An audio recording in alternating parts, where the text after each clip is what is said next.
മതത്തിന്റെയോ ഭാഷയുടെയോ പേരിൽ ആട്ടിയകറ്റപ്പെടുന്നവർ, പൗരത്വം നിഷേധിക്കപ്പെടുന്നവർ, മേൽവിലാസമില്ലാതാകുന്നവർ, സ്വപ്നം കാണാൻ വിലക്കപ്പെട്ടവർ, ഇഷ്ടമുള്ള ഭക്ഷണം കഴിക്കാൻ അനുവദിക്കപ്പെടാത്തവർ, അങ്ങനെയുള്ള മനുഷ്യരുണ്ടാവും. കാര്യം രോഗം വന്ന് ദുരിതത്തിലാകുന്നവരുണ്ടാകും. അപ്പൊ പരീക്ഷയും മാർക്കും ക്വിസും PSC ടെസ്റ്റും ഒന്നുമല്ല, കണ്ടിട്ട് മുന്നിലുള്ളത് കരയുന്ന മനുഷ്യരാണ്. ആ സമയത്ത് നമ്മളോട് ചോദിക്കണം, ഈ ഗാന്ധിജി എവിടെ ജനിച്ചേ? അപ്പോ വിജ്ഞാനത്തിലേക്ക് അറിവ് പരിണമിക്കണമെങ്കിൽ അപ്പൊ നമ്മുടെ ഈ തലച്ചോറിന്റെ കഥകൾ അടയണം.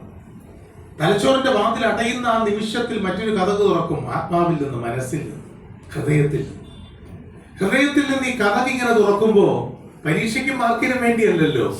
അപ്പൊ മറ്റൊരു ഉത്തരം വരും, ഗാന്ധിജി ജനിച്ച ഒക്ടോബർ 2-നല്ല.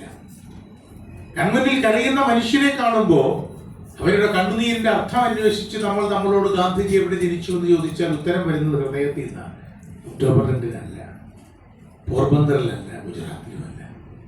വല്ലാതെ ഇടിയും മിന്നലും മഴയും ഒക്കെ ഉണ്ടായിരുന്ന ഒരു വർഷകാല രാത്രിയിൽ, ഒരു മഴക്കാല രാത്രിയിൽ, 1893 ജൂൺ 8 മഴക്കാല രാത്രിയിൽ ഗാന്ധിജി ജനിച്ചുവെന്ന് ഹൃദയം നമ്മളോട് പറഞ്ഞു.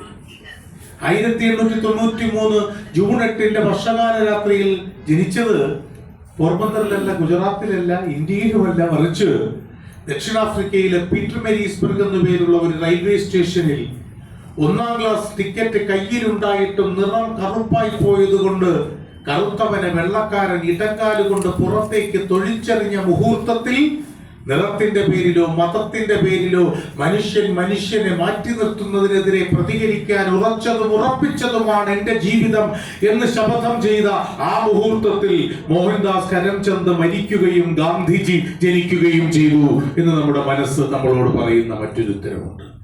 ഈ ഒക്ടോബർ 2 നിന്നും ഈ ജൂൺ 8 ദൂരമുണ്ടല്ലോ. ആ തലച്ചോറിൽ തുറന്നു വെച്ച കഥക് അടഞ്ഞിട്ട് മനസ്സിന്റെ കഥക് തുറക്കുന്ന നിമിഷത്തിലേക്കുള്ള അകലമുണ്ടല്ലോ. ആ അകലമാണ് അറിവിൽ നിന്നും വിജ്ഞാനത്തിലേക്കുള്ള ദൂരം.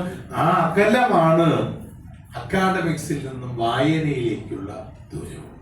വായന കൊണ്ട് മറ്റുള്ളവരെ വായിക്കുവാൻ മനുഷ്യനെ പ്രാപ്തരാക്കാൻ കഴിയുന്നു എന്നതാണ് ഏറ്റവും കൂടുതൽ പ്രധാനം.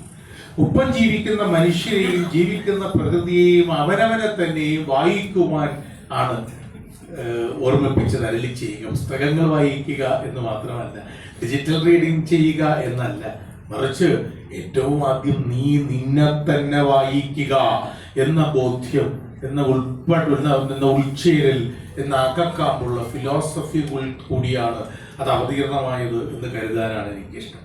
ഈ വായന വാരാചരണ ആഘോഷത്തിൽ പങ്കെടുക്കുവാൻ ക്ഷണിച്ചതിന് ISMന്റെ ഭാരവാഹികളോട്